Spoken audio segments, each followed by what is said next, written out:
Ladies and gentlemen, welcome to another episode of Golf and Politics, President's Day edition. It's President's Day 2026. Rob, good to see you. How's everything in DC? And more importantly, how is your wrist? Good to see you too. I got my MRI done. I do have a torn ligament. Fortunately, my orthopedic surgeon is on vacation this week, so I'll see him at 1 o'clock on February 23rd. I'm hoping that there's any solution possible besides surgery, which would ruin a good part of the year. But I'm still kind of in a holding pattern. Still have not played. The weather is starting to get a little warmer here. It's starting to become real that golf season is on its way to DC. And golf season's already happening in Florida and California and everywhere else. So I'm kind of sad, ready to get out there. What, if worst case scenario, you have to get surgery, do you have any kind of concept of how long you're out of commission? I think like 6 to 9 months, depending upon the severity of the tear. So it could ruin the year, basically. Well, I am hoping and praying that it's something that can be done with some rehab and healing on its own. Well, friend of the program, Rich Levine, has put me in touch with his witch doctor in New York. Whatever it takes. Who might have some alternative means, and so he's like, yeah, just fly up there. And I'm like, I call this guy, and he's like, I just texted him. I was like, yeah, just give him a call. He's got some solutions. And I'm like, I don't even know what that means, but I'm willing to fly to New York to see this human being, mostly if not for entertainment purposes, to see what he offers. Good podcast content, right? It's good podcast content. I would literally do anything to get back on the course, but it's like earlier today, Brad Cheney, friend of the program, my business partner, texts me, and he starts sending me dates for MG Cup. And I'm just like, sigh, I don't know. It's hard enough planning it when you're playing in it. It's another hard part getting excited about planning it when you can't play. Yeah. So there's part of me that's like, that's not what it's about. It's not about whether or not I can play. It's about getting everybody together. So we've started to agree on some possible dates. And then I know we've been going back and forth with our teams trying to schedule Golf and Politics Cup. And life just starts to get more and more complicated the older you get picking dates, because invariably people you really want to be there have a wedding, or they have a family reunion, or family vacation, or work, or whatever. So it's like every time I throw out a date, 2 or 3 people are like, oh shit, that doesn't work. Yeah. Well, I mean, what I realized last night, and we have a post-production meeting where we're going to talk about this. The Golf and Politics Cup was meant to be played every year, and we want to play it every year. But it is getting more difficult to figure out dates the more we look at this. But we may have to just, either we're going to have to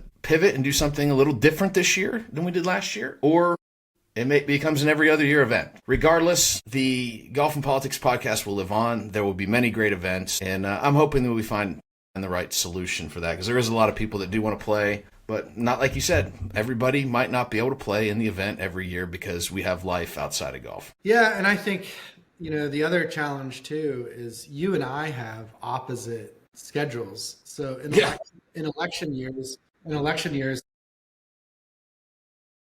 it's hard for DC people, and it's terrible for you and your guys because you have campaigns. And when the politicians leave DC to go run for office, we don't have anything to do. So the first part of August and all of October are always good for us. But we'll figure something out because, you want to have all your guys there. I know you do, I do. So we'll figure it out. We will. Well, before today we're going to just talk. The second half of the program is going to be about presidents who played golf. And neither Rob or I are expert historians when it comes to presidential history, but we do have a greater knowledge than most. And so we're going to talk a little bit about presidents who've made an impact on the game of golf. But before that, this weekend, if you are a fan of professional golf, it was actually an incredible weekend. The first elevated event on the PGA Tour, and Colin Morikawa wins for the first time since 2023, and it was not even close to the biggest story of the weekend. So let's first start, though, with Pebble Beach. Pebble Beach looked amazing, and I actually think that the CBS broadcast is getting better and better as they present these golf courses, and the Golf Channel's broadcast of it was great. Pebble Beach is this course that I have this bad taste in my mouth because I played it in 2010, and it was a 6-hour round of golf. It was supposed to be incredibly good weather. It turned out to be terrible weather, And look, 6 hours for a round of golf is just absurd. And I didn't have the greatest experience, but I'm telling you, man, watching that golf tournament this weekend, what a golf course. I've got to go play it again with a better mindset and attitude, and I definitely want to play it when it's not a 6 hour round. I've been very fortunate to play Pebble Beach 7 times, and usually in Republican political fundraisers. Mike Crapo from Idaho does an event out there, and you get to play Pebble Beach like 3 times in it, which is really cool. But my favorite memory of Pebble Beach was I took my dad there for his retirement present, and we played it with my Uncle Tom, who you met at MG Cup, and his son Ben, who's a really good player, my cousin from Chicago. And I just have a special place in my heart for Pebble Beach. In fact, one of my dad's dying wishes before he passed away was to have part of his ashes spread in Stillwater Cove. And so have not been back to Pebble Beach yet. And I think part of it is like kind of dreading that moment. Even if it's just a little bit of the ashes, it's kind of like saying goodbye all over again. My second favorite round at Pebble Beach, I took my nephew Rocco to play Pebble, and when he was 13, and he had the best caddy for a kid ever. I mean, this kid that caddied for him lined him up on every shot, told him all the history, like pumped him up, like kept him going. And it's just a special place to me. And I think architecturally, it gets a lot of knocks for having 8 or 9 so-so holes. And admittedly, it has 8 or 9 so-so holes, but it also has 9 world-class holes. Right. And how many courses in the world can say they have 9 world-class golf holes? I didn't get to see the tournament, but I obviously checked on social media and saw a few things today and last night.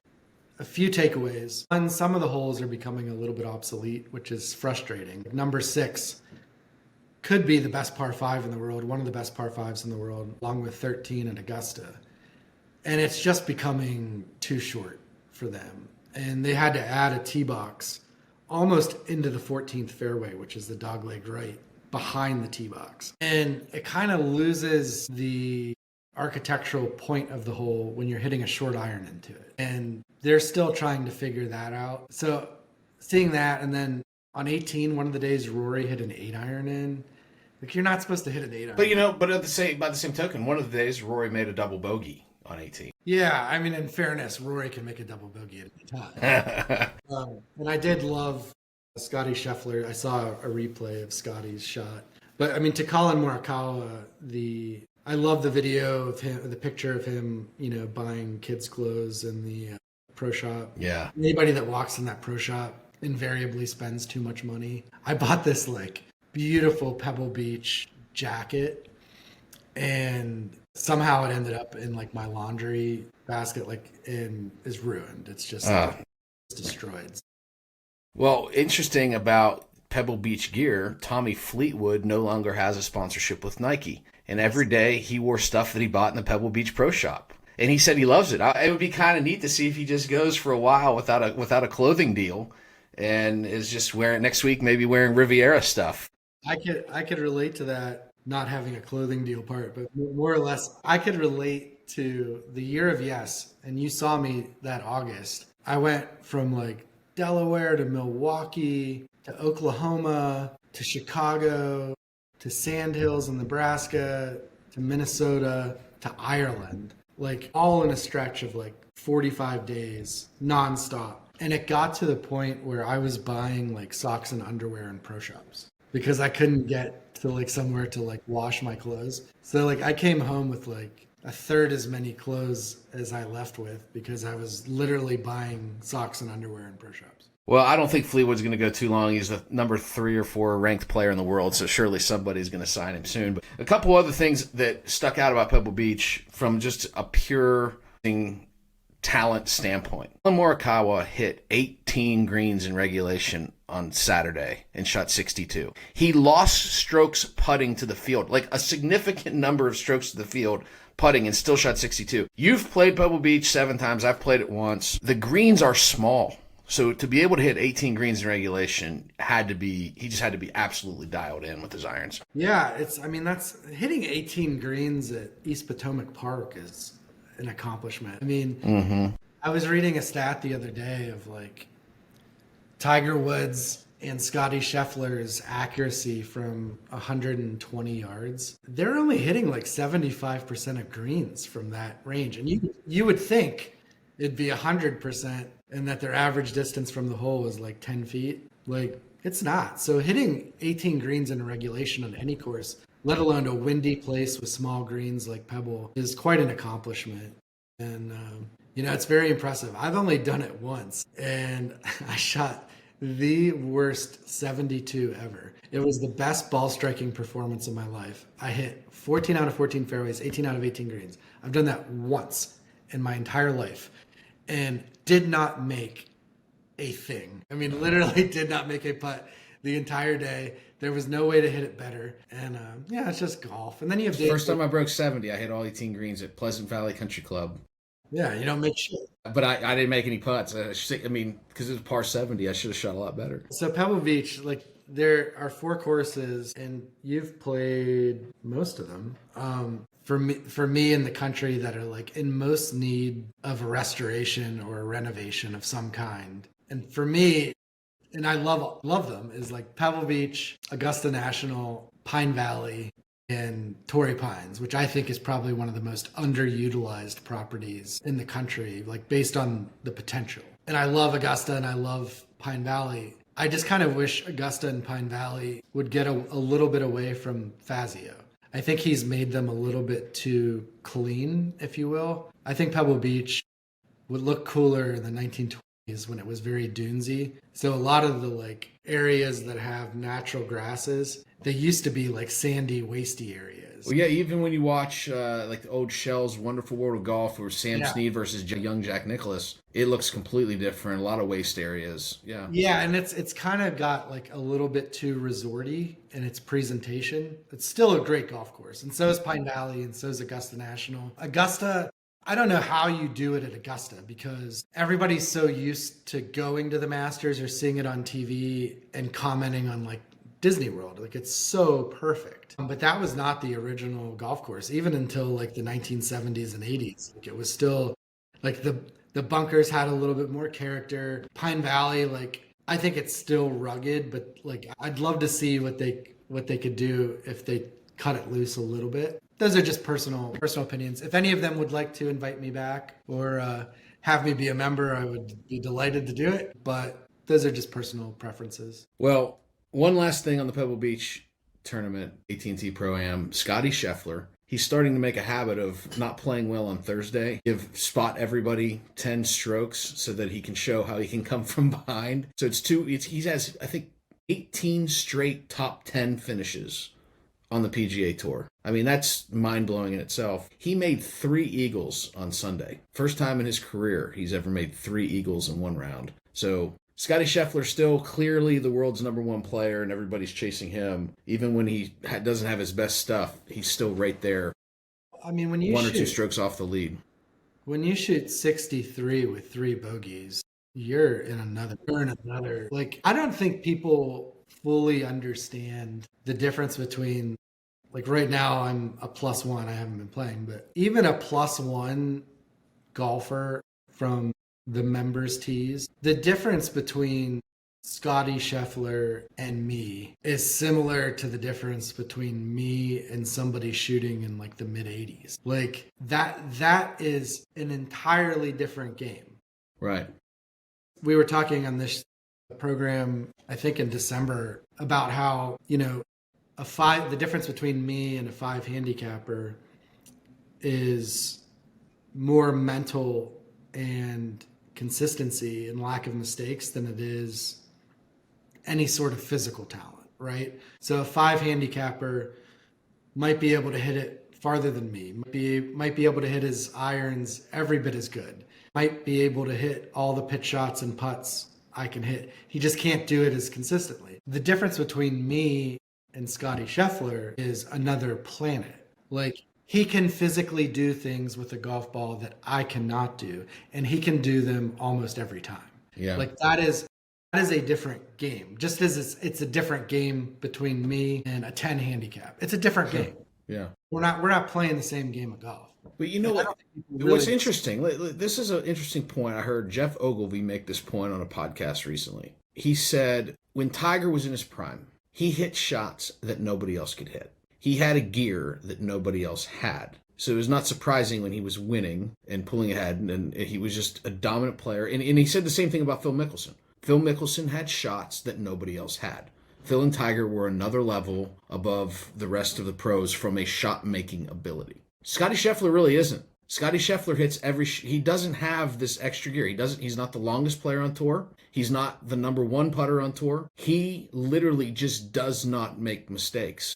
He is a machine. He hits fairways, he hits greens, he putts well enough. Like, his mental game is so good. And he goes, that's what frustrates these guys so much, is because they know they can hit every shot that Scottie Scheffler has, but he is so stinking consistent. And he doesn't make big misses. I think his game right now is the closest thing we've seen to Tiger Woods level. I don't want to say dominance, but maybe close. He's still not where Tiger was, but he's really, really good. And I think the greatest testament to Tiger Woods, and this is one issue I think I can speak for both of us on. I don't even know if we would have this podcast if it wasn't for for sure. Right.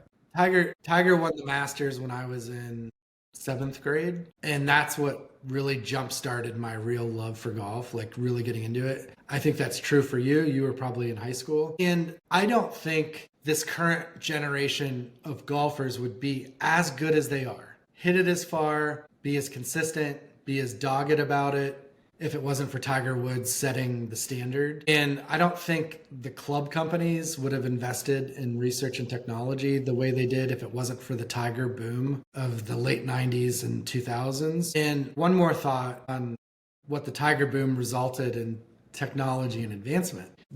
You posted the other day Ben Hogan's stock yardages in 1945. Yeah. Bro was hitting his 5-iron like 165. Yeah. So yes, today's golfers are better athletes. They're hitting it farther. TrackMan has made swings more consistent. We've learned a little bit more about how to generate power. But if it was all that and not the ball and the clubs, then people would be hitting 200 mile per hour serves in tennis. They're not. Right. Like, I'm pretty confident if you were able to track Jack Nicklaus's numbers in the 1960s, that he and Arnold Palmer and those guys would not look like a bunch of pussies compared to the current. Yeah, Nicklaus crushed the ball. Nor would Tiger in the 90s or 2000s. I do think we need a serious conversation about equipment and the golf ball. Maybe it's time to get Jeff Shackelford back on the show. Yeah, and it's his newsletter every week seems like he hits on that topic. And for me, it's like, it's not reining in longer players. The longer players will always be longer than the shorter players. It's preserving these golf courses. Like, when we get to a point to where, Augusta National and Marion and Pebble Beach are obsolete and the best golf holes ever built can no longer contain these guys, then that's sad. And I'd like to see these things come back into play. I hear you. Speaking of greatness, Tiger Woods, Scottie Scheffler, there was a time when you were in high school, going into college, I believe. Actually, you would have been in college, and I was in my early 20s, mid-20s. There was a young man that came on the scene of golf that people said, this kid could be the next Tiger Woods. Sponsored by Nike, a lot of flair, a lot of passion, just hit crazy good shots, pure talent. His name was Anthony Kim. And Anthony Kim had a drug problem. Anthony Kim had mental health issues. Anthony Kim ruptured his Achilles and disappeared, not just from the world of golf, but disappeared from all public life. People didn't even know where he was at. He got so beat up physically and mentally, he went a decade without owning a set of golf clubs. He had to be put in a wheelchair to take into rehab multiple times. Nobody thought that he'd ever play the game of golf again, let alone, nobody thought he would be in public again the rest of his life, let alone play golf. Live Golf took a chance on him. You could say it was for publicity. Probably was. For 2 years, he stunk on the Live Golf Tour. Amazing that he was able to shoot under par a few rounds. Like, to me, that was an accomplishment. Like, good for this guy. Like, he's got his life together. He's sober. But he's never going to be the Anthony Kim that we saw when we were in our 20s. 2007, 2008, those 2009, in that era. Saturday, or I guess it would have been Sunday in Australia, but Saturday night in the United States, I watched Anthony Kim shoot 9 birdies and shoot 63 and absolutely dominate two of the best players in the world in Jon Rahm and Bryson DeChambeau. It was, I couldn't go to bed. I stayed up till 1 o'clock in the morning watching it, and not because I'm a huge live golf fan, because the truth is, I'm just a golf fan. I like to watch golf. But I was glued to that television because Anthony Kim was electrifying. I know you didn't stay up to watch it, but Rob, like, for this guy that, didn't even own a set of golf clubs for 10 years, to go out and shoot a 9 under 63 and beat the hell out of Jon Rahm and Bryson DeChambeau and Terrell Hatton and other guys that were charging, it was one of the coolest things I've ever seen in sports, and I'm happy for the guy. He's sober, he's married, he's got a kid, and the guy could be dead. I mean, he did a lot of drugs. He did a lot of bad, his life was in shambles. So to me, that was one of the greatest, not just golf stories, but one of the greatest sports stories and comeback stories I've ever seen. Well, and he should know that, like, if you overcome a bad drug addiction, you could also become the next Secretary of Health and Human Services. That's true. That's true. He's got a bright future. Nah, all joking aside, love to hear it. I love a good comeback story. And it just goes to show that your brain never forgets how to execute those shots and how to play. And sometimes all that needs to happen once you're healthy again is to just hit that first great shot and have it click. And obviously hard work and perseverance and everything I'm sure he's put into his comeback. But great to see it. Yeah. Good for him. Yeah, and speaking of live, what's interesting to me, and I don't want to rehash this debate over and over again. Clearly live is losing money, and it's not been a resounding success by any stretch. However, this tournament in Australia had 115,000 people this weekend. I mean, you look at the scenes of people that were watching on 18, it looked like the same scene that followed Tiger up the 18th at Augusta in 2019. It looked exactly like the scene when Phil Mickelson won at Kiowa Island and there was a huge crowd following. They clearly have something figured out in Australia. I wish they'd find a way to just kind of make something work.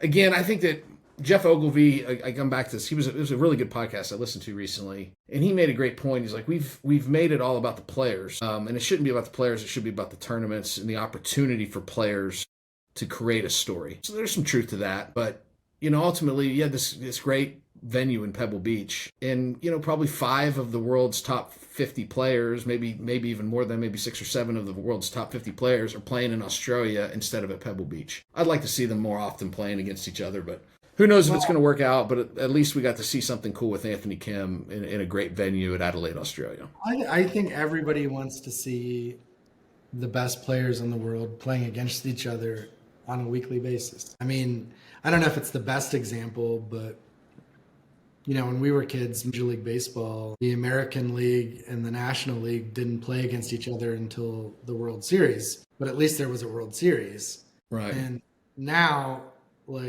it's cool to be able to go see the Pirates play the Yankees. And it'll be better next year when we're supposedly going to be pretty good. But the chances of seeing the Yankees were slim to none because we'd have to go to the World Series in order for that to happen. Well, they are getting world golf rating points now. Anthony Kim went from I think 74th in the world to 200th in the world. I think the two tours will eventually merge. Interestingly enough about Australia, there needs to be a major championship in Australia. The fans love golf there. You can tell. I mean, fans love golf there, and the Melbourne Sandbelt. I'm supposed to be going there next month, and it's not going to happen because of my wrist. Also, Mike Blackham, a friend of the program, his sister has brain cancer, is not doing well. It's in later stages. So prayers and our salute to Mike Blackham and his family as they were going through it. We had planned months ago an awesome trip to New Zealand and Australia for March, and we're not canceling it. We're just putting it on ice for a later date. But yeah, Australia is just it deserves to have more of a role in golf. Obviously you need to have the Open Championship in Scotland or England or Ireland just because of that region's import to golf. I feel the same way about the Melbourne Sandbelt. And the fans are awesome. The golf courses are unique to the area and should be showcased more than they are. I think part of the holdup is TV times. Yeah, I mean, because think about it, I'm watching it at 1 o'clock in the morning Central Standard Time. Yeah. It's hard. It's hard for people that are casual golf fans to care at 1 o'clock in the morning. The PGA Tour and the PGA of America need to make the PGA Championship relevant again. Either call it something else and do something totally different, because the PGA Championship for the last 20 years has just It's relevant when it's at this place called Southern Hills. Let me tell you, it's very relevant. Right. If they're playing you're on message. But it's started to feel more like another tour event instead of a major. And I think part of that is like they play the Masters the same course every year. The US Open's always on the same sort of rota, about. And the Open, it always looks and feels like the Open. You can tell you're looking at the British Isles. I think they got to figure something out with the fourth major. And let's put this conversation on ice, because I actually want to do a podcast on this. I don't know if I've been living under a rock, but I feel it's like in the last year that I've started to hear this more and more from people. And I've never felt that. I'm very interested in your thoughts around it. And I actually have some people that have said some of the same things, some of our friends that might be interesting guests on that topic. But I think we should have a podcast on that, because I think there's some, it's really getting traction out there that people are hating on the PGA Championship. I feel like more and more every year. Well, even if they just combined it with, the Tour Championship in August, like it kind of sucks now that by like mid-July, there's no more majors. Yeah, I think moving it to May was maybe not the best bet. I used to like it in August. I think maybe there's something to that. And I don't know. I don't love the FedEx Cup. So this would be a great podcast for a future time. But why don't we finish it out here, since it is President's Day and we promised some presidential history. Rob, I mean, the presidents of the United States have made an impact on the game of golf. Some more than others. Some are more avid golfers than others. But I mean, there's some interesting things to consider. Dwight Eisenhower, for instance. Man played 800 rounds of golf in 8 years. He played 100 rounds a year. He played so much that John F. Kennedy, who was a really good golfer, wouldn't be seen on a golf course because he criticized Ike often for playing golf. So what are some other, you had some great insight here. Tell our listeners about some of the presidential history around the game of golf. Why don't I run through these and then you sort of interject with questions or comments? So our first two golfers, there have been 18 U.S. presidents who played golf, starting with William McKinley around 1900. And there have only been 4 presidents since 1900 who were non-golfers. The first two that played were William McKinley and William Howard Taft, both from Ohio. And William Howard Taft was over 300 pounds, big boy, famously got stuck in a bathtub. Mm-hmm. He also got stuck in a pot bunker at Myopia Hunt Club outside of Boston. And I've seen the bunker. And in fairness to the big boy, I almost got stuck trying to get out of that bunker. It is quite a scene. He had to be pulled out of it with a rope and like a mule or a horse or something. I don't know. But poor animal had to pull his ass out of there. Teddy Roosevelt famously did not like golf. He was into jiu-jitsu and other more, quote, manly sports. The only golfer who played more than Eisenhower was Woodrow Wilson, who played over 1,000 rounds of golf during his presidency. Now, keep in mind, that's 1,000 rounds of golf really over 7 years, because his last year, his wife was president because he was basically incapacitated. And also during that 7-year stretch was World War I. Right. I mean, bro was out there hitting the links during World War I. I mean, you fast forward to George W. Bush, who put the clubs away after 9/11 because he didn't want to be seen playing golf while troops are at war. Woodrow Wilson was like, screw it. Let's go tee off during a world war. Well, maybe we can get DeChambeau to splice this in here, but going back to episode, 2 or 3, Wayne Vallis, one of our earliest guests on the podcast. Wayne Vallis has an incredible impersonation of Williams Jennings Bryan making fun of William Howard Taft for playing golf out on the campaign trail and criticizing him. Williams Jennings Bryan did a speech. William Howard Taft is a plutocrat and is a slave to the plutocratic classes. Great wealth control, William Howard Taft. He is here to make the working man the slave of the plutocratic class. And the evidence is golf. Who plays golf? A silly, stupid game that's anti-working man, that is in part of the tools of the plutocracy to keep us in our places. Golf, an evil sport. It's really good, but Taft, give him credit, he didn't let the political pressure stop him. It was the only way he really felt he could get good exercise. He wasn't going to go out and run a couple miles, so playing golf was a way to somewhat stay in shape for him, I guess. So another Ohioan, Warren Harding, 1921 to 23, before he passed away. Warren Harding is the namesake of the TPC Harding Park in San Francisco. He died in San Francisco, and at one point, besides the old course in St. Andrews, the TPC Harding Park was viewed to be the best municipal golf course in the world. Also, Warren Harding famously played Haynes Point, which is now known as East Potomac Park. We need to do an episode on the National Links Trust and all of that stuff that's going on. When I want to come out and play all of the DC public courses, I think we could do some fun stuff with that. I think we should play all three in the same day. It can happen. That'd be great. Well, fast forward to... Let's put on Harding. A couple fun facts. Number one, William G. Harding. The G stands for Gamaliel, which is the name of my 7-year-old, which is kind of cool. And also, speaking Colin Morikawa early in the show, he won the PGA Championship. Also talked about that. He won it at Harding. Does Gammy know about the Teapot Dome scandal? Not yet. Hey, by today's standards, the Teapot Dome... Milk toast. Milk toast. All right, let's skip to FDR. A few cool things about FDR. One of our better presidents at golf. FDR won his club championship in New York when he was in college. He played until he was about 38 or 39 years old when he contracted polio. And one of his biggest legacies in the game would be he was involved in the creation of Bethpage State Park, where they just held the Ryder Cup at Bethpage Black. Such a cool place. Admittedly, not one of my favorite courses, but I will say this. One of the coolest experiences in all of golf, I slept in my car when they line up in the parking lot. Now I'm sure it's all done online. I don't know. It's been a while since I've played there. But you used to sleep in your car in the parking lot and run up to get a tee time.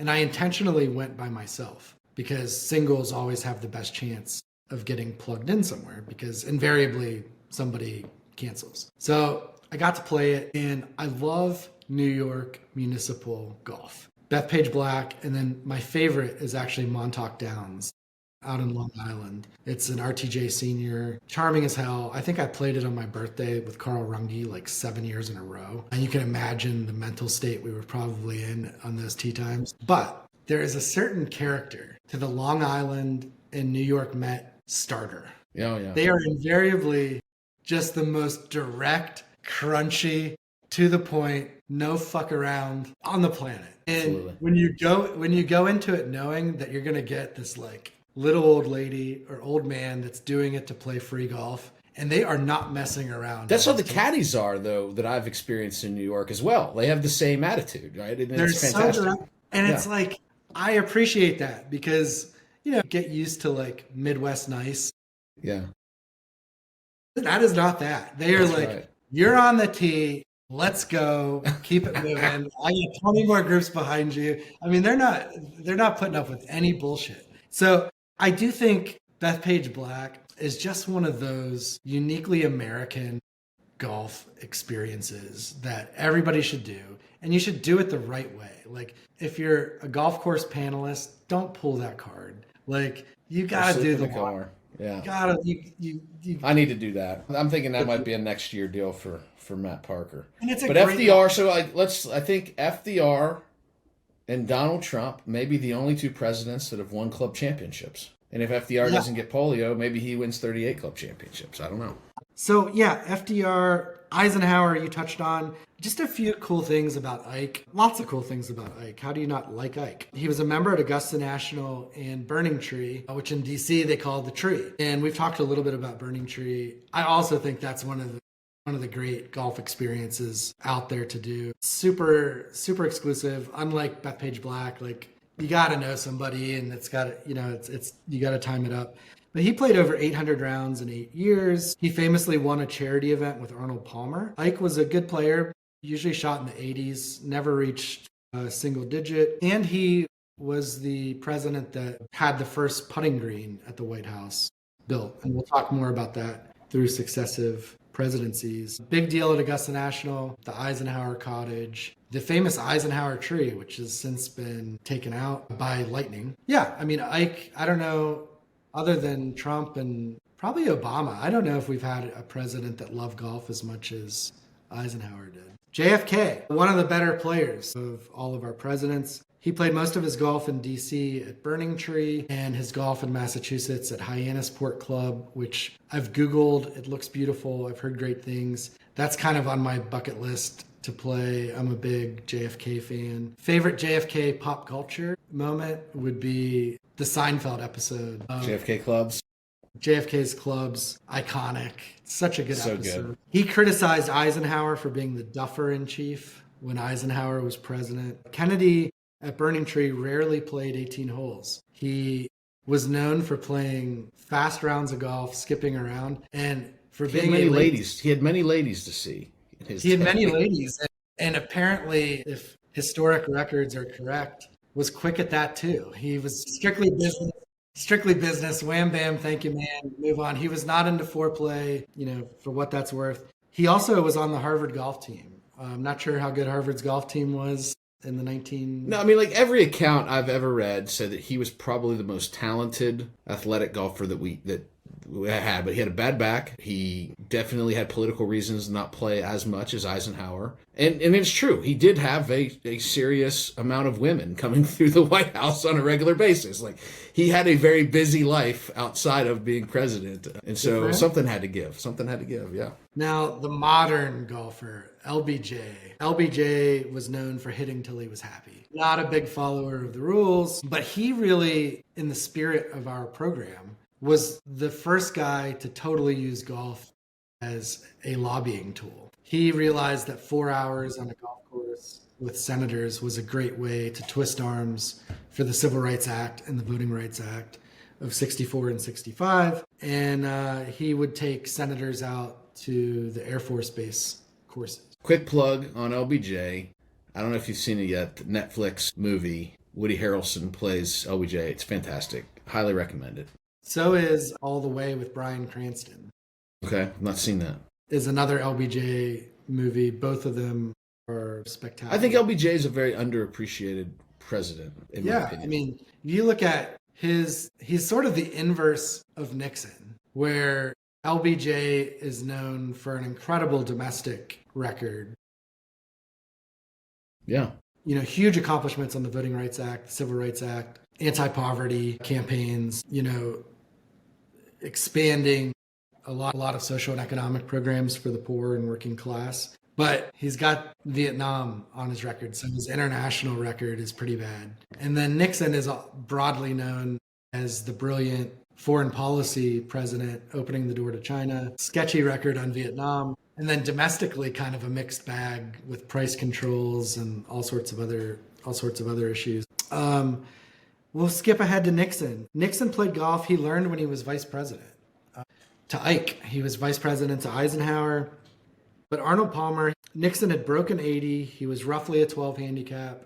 But Arnold Palmer put it best, I guess, with Nixon. He said, "I liked Nixon despite his quirks and lack of warmth. I think his decision to abandon golf for political purposes revealed something fundamental about the dark side of his character, or maybe his deep social insecurities, that Mr. Nixon never permitted himself to examine."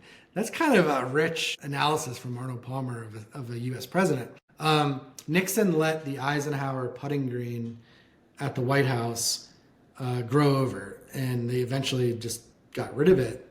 And it wasn't until Bill Clinton became president that, prior to the 1994 President's Cup, the first President's Cup at RTJ Golf Club here in the DC area, it's in Northern Virginia, Clinton hosted both teams to the White House, the captains, legends. Wayne Vallis, famously gave a tour of the White House to Sarazen and Snead and all those guys. Anyways, Robert Trent Jones was there. A Secret Service agent tapped him on the shoulder and said, "The president would like to talk to you in the Oval Office." And so he goes in, and President Clinton says, Trent, which is what they called him, "I want to bring back the White House putting green, and I want you to design it." And so apparently Jones says yes. He draws out some sketches. Bill Clinton sends back his own sketches of Jones's sketches with the putting green like 3 times as big and located in the center of the south lawn so he could hit longer wedge shots. And they ended up having to scrap that because that's where Marine One lands. Yeah. And at one point, Clinton drew in a bunker, and the Secret Service told Jones, you can't have it on the south side of the green because the president blades his bunker shots, and we don't want him blading bunker shots into the White House. So, fun fact, Jones builds the current White House putting green for Clinton. Every president since has kept it, and to this day, it is maintained by the interns from Robert Trent Jones Golf Club. That's fantastic. One of the perks for our interns is to get to go to the White House, and they punch the greens, aerate it, they do all the treatments. That's cool. I didn't realize that. Yeah. Kind of a cool little story. Jimmy Carter did not play golf. Might be one of his weaknesses. Great human though. Gerald Ford. So Gerald Ford was portrayed on Saturday Night Live as sort of like a clumsy dope by Chevy Chase. Division I athlete though. Yeah, he was. That's the irony of it. And like George Bush Sr. was portrayed as sort of like weak and like, just not tough. And he was a Yale baseball player, both good golfers. Gerald Ford, and a combat veteran. Gerald Ford basically was on a lifelong golf struggle of just breaking 90. So not a great player. He was the first president to join the USGA. He was co-chair of the first President's Cup at RTJ in 94. Routinely played with friend of the program, Marty Russo, former congressman from Illinois. And I think was probably most famous for 2 moments in golf. He once hit 2 spectators on the same hole in a Pro-Am in Palm Springs. Pretty hard to do. Yeah. And then right after pardoning Nixon, the first thing he did was fly to the World Golf Hall of Fame and play a round of golf with Palmer, Nicklaus, and players. It's pretty cool piece of history. Ronald Reagan, not really thought of as a golfer, but has probably one of the most historically significant stories in golf. He was playing at Augusta National. An assassin drove through the gates at Augusta. Now, like, there ain't no driving through those gates. They've got those big things that rise up from the ground, like at the U.S. Capitol. Yeah. There's no driving through that security. Right. And the assassin held 5 people hostage in the pro shop, demanding a meeting with President Reagan. And obviously didn't get the meeting. It was resolved. I don't think anybody got hurt, but kind of an infamous story. Reagan played a lot in LA. He played at LACC, Bel Air, and Riviera. Well, a very interesting story about his LACC membership is it was right after his presidency. In LACC, they wanted to give him an honorary membership, but some of the members politically did not like Reagan and did not want him to be a member, and it became a big fiasco. And they had to say, finally, like the membership's like, look, he's from LA, he's coming back to LA in post-presidency. We can't not give an honorary membership to the president. Like, and he played I played 9 holes every Friday, is my understanding. So they have an unspoken rule at LACC that's less about politics and more about not wanting celebrities and entertainers. Okay. And he was viewed as a celebrity and an entertainer. Interesting. And he was. I mean, he was a celebrity entertainer. He was a famous actor. And so of the 3 clubs there, a lot of the celebrities are members at Riv, Bel Air, and Lakeside. So like you're telling me like Lionel Richie, who's at this massive house right on LACC, not a member at LACC. No. Interesting. No. And I love the golf courses. The South course, which is like the B course, if you will, it's great. If it was standing out on its own, I think it would get so much attention. It's a new design in the last 10, 20 years by Jeff Shackelford and Gil Hands. And it's awesome. The North course, which is the A course, is, if it's not in my top 5 in the world, it's in my top 10. I love it that much. I really do. It is an absolute top 10 bucket list course for me. And I tell people when they ask me, what are the top courses that you've never played that you want to play? Like LACC always comes up.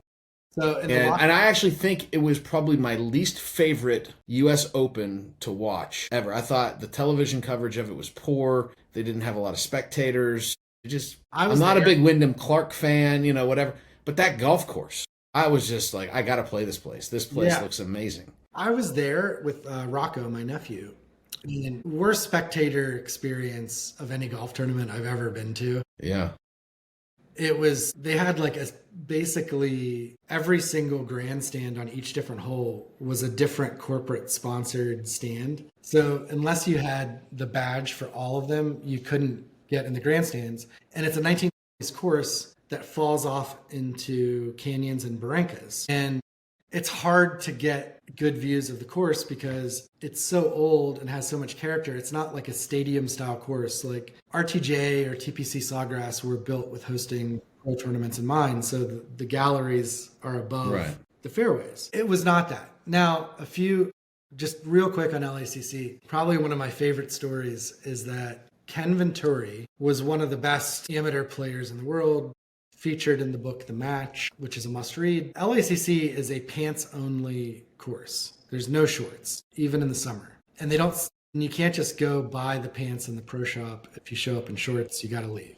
So there was a major California junior amateur event when Venturi was a teenager, didn't have a lot of money, shows up in shorts, not knowing the rule. They ask him to leave when he was like the best player in the field. And from that day forward, never stepped foot on the property again because he was so mad about it.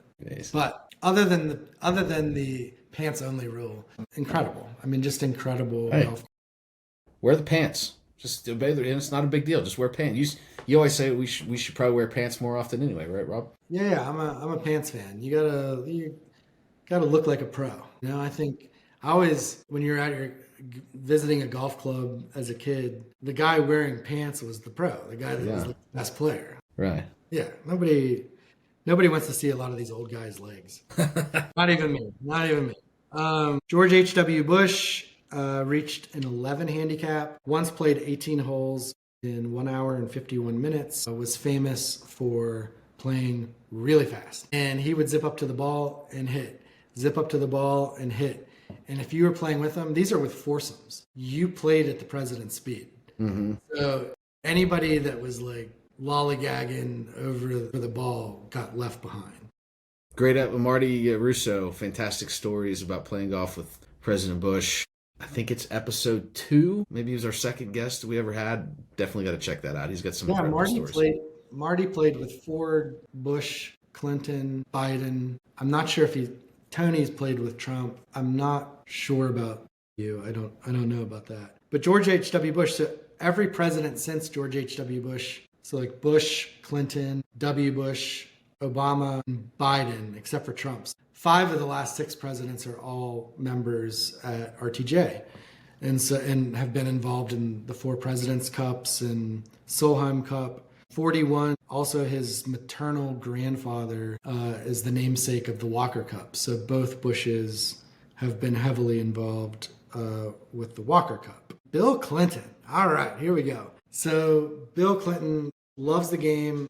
I don't know how much he can play anymore. Looks like he has Parkinson's, I'm not sure. But he was known for hitting a long ball. Not a great short game. Loved to take a lot of mulligans. Keep talking. I got something to show our listeners. I'm listening. Yeah.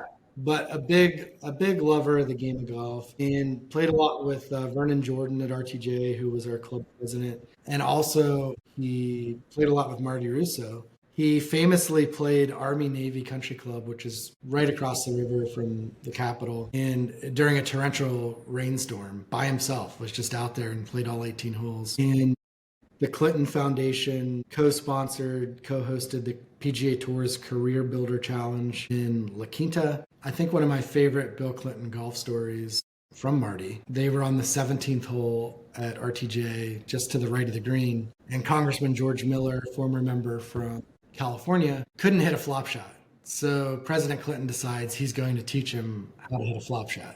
And so Bill's dropping ball after ball and hitting terrible flop shots, trying to show him. Eventually, somebody on the president's detail comes up and says, Mr. President, got a wedding back at the White House.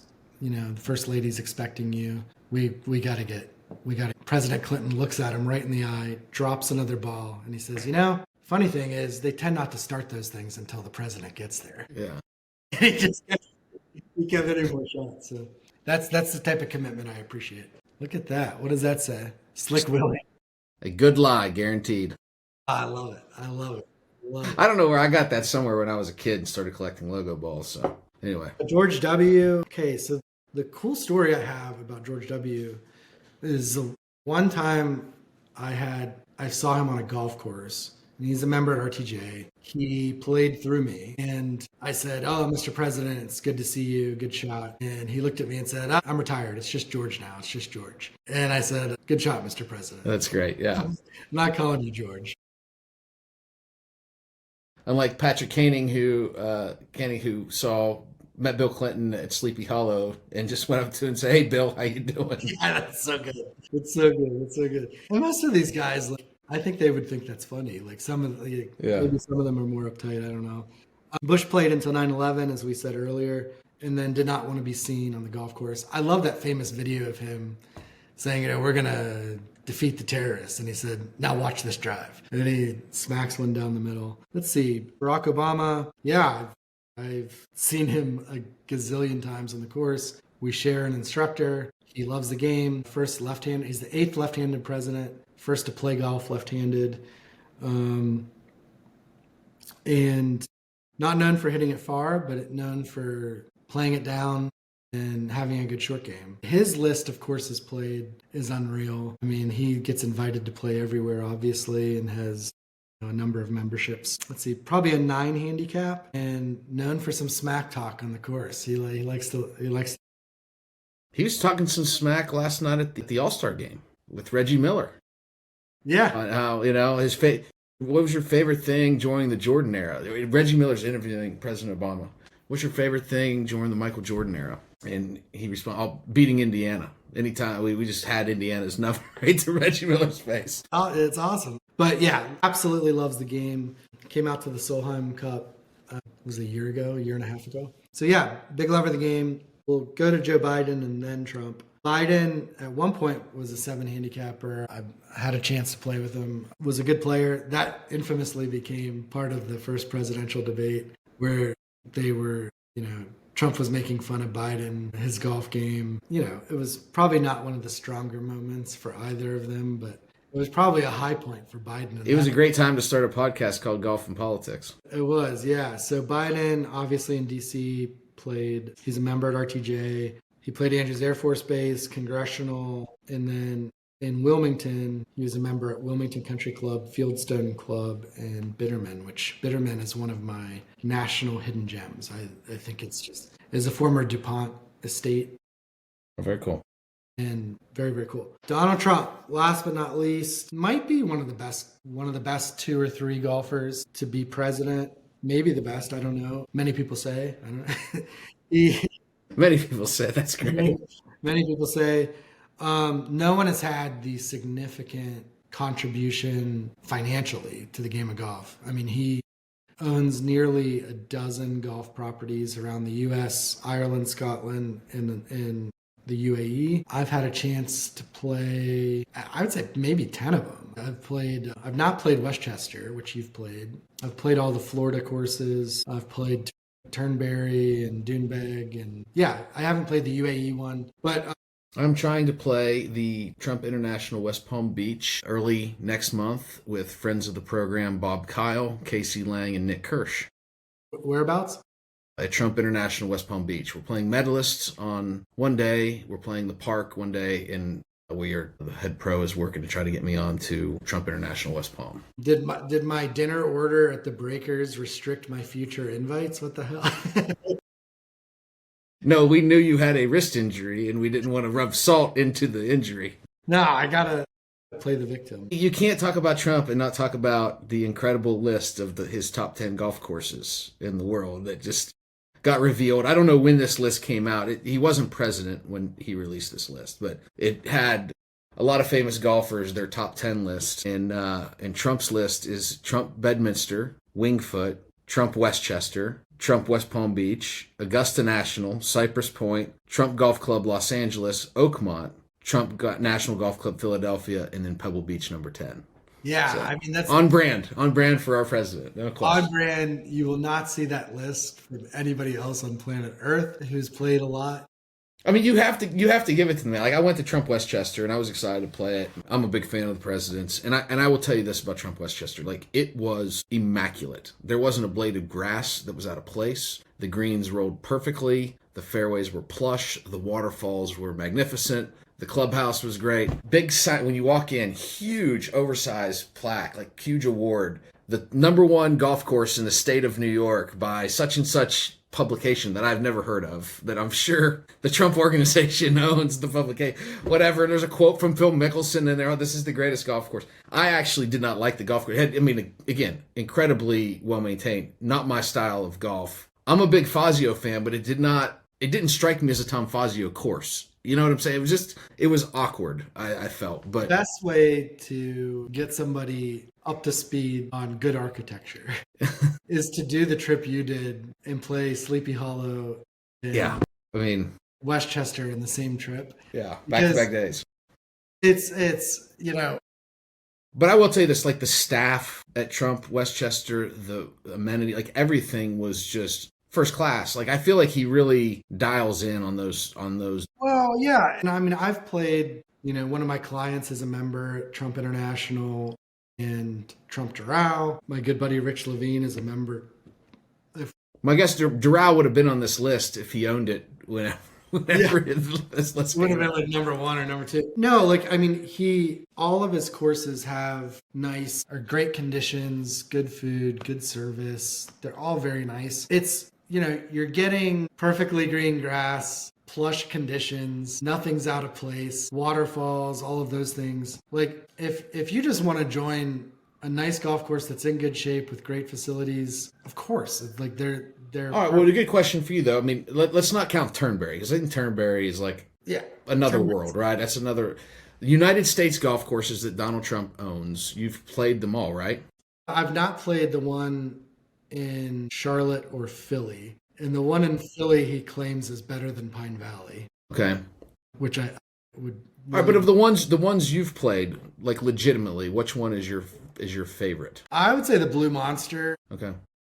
Because it's a good challenge and it's a good test. After that, I would probably say Trump International in West Palm Beach. And I would do the same split on those two of like enjoyable and fun, which would be West Palm Beach. That course is a little bit more playable and not as tough, whereas the Blue Monster is a real test. So just two very different experiences. And Trump West Palm Beach is a private club, like, and you feel like you're at a private club, whereas Doral is a resort. Gotcha. So it's a much smaller crowd at Trump International West Palm Beach. And I can't think of another club I've driven into where the cars parked out front are more ridiculous than Trump Palm Beach. It is. That's just Palm Beach in general. Every nice place you go, it's crazy. Well, you saw Mar-a-Lago. Holy cow. Yeah, when we went to Mar-a-Lago, it was crazy. But, it's like Rolls Royces, Bentleys. It's a car show. Yeah. On top of, I always pull up in like, a rental car. I don't care. I'm not trying to get into the good graces of MAGA world, but there are many others who do, and they do so very successfully. So a few quick tidbits. I've played Trump International West Palm 5 or 6 times now, maybe more. And I've always had great caddies. And my last caddy is, I hope I don't get him fired for this, but my last caddy was Trump's personal caddy when he plays. And I said, all right, bro, you got to tell me, like, how much does he cheat? And the guy deadpans, looks me right in the eye, and he says, he never cheats. I cheat.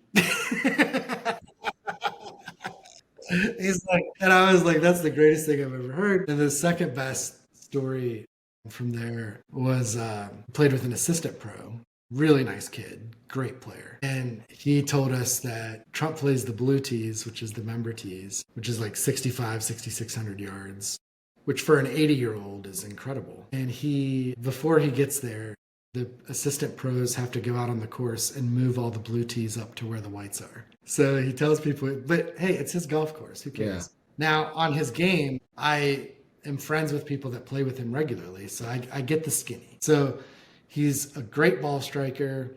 He hits it about 230 off the tee, and the caddy confirmed that. 2 other people confirmed is about 230, which for 80 years old is... I mean, you saw like the Bryson breaking 50. I mean, he hit some great shots. I mean, he hit amazing shots during that. Super unorthodox short game, like his chipping and putting stroke, like are weird. But coming from a client of mine who is a +1, +2 handicap, said like weirdest putting stroke in the world, but the guy makes putts all day, like just drains putts. He's a really good putter. And I've heard that like, you know, he doesn't play it down, but he didn't comment on like excessive cheating. I don't know if they saw what the caddy was doing, but he said that like if your ball's in a divot and Trump pulls up on his cart, he'll be like, Matt, get it out of there. We're not playing for a tournament. This isn't a tournament. So like, get it out of there. And I guess he's enjoyable to play with, plays fast, very complimentary. My client who does play with him said the biggest thing that my client doesn't like music on the golf course. And to play with Trump, you have to be fine with music blaring and like a wide array of music taste. So he said that's an adjustment. But he said otherwise, he's very complimentary. He'll tell you good shot. He's very nice. He's nothing like what he is on TV. But those are my Trump. It'd be fascinating to play with him. It'd be definitely my dream foursome, Donald Trump. I think before it's all said and done, I'll probably end up playing, you know, getting out there and playing with him. I probably would have done it by now if it wasn't for this injury. I don't really want to, but I feel like for history's sake, it would be cool to say I played with multiple presidents, you know, play with 3 presidents. So that would be... Rob, you say nasty things about me. I see nasty things on social media. Fuck yeah, I'll say them right to his back. I don't care. Lock me up. Go for it. Throw me in the pokey. I don't give a shit. So presidents and golf, it's synonymous. And really part of the fabric of the game, having the game, you know, be built. And I know, you know, even from our standpoint at our club, we've used them in the past as ambassadors for the club to land big tournaments and to promote them and to show up on the first tee. And they're happy to do it. So yeah, that's all I got. Well, I enjoyed this. If you like presidential history and golf, hopefully you enjoyed this as well. Thanks for everybody that listens. Please go to golfandpolitics.com, sign up for our email newsletter. We send it out every time we have a new episode. And anywhere you get social media or podcast content, please go and subscribe and like our episodes. And we appreciate everybody that listens. Rob, have a great night. You too.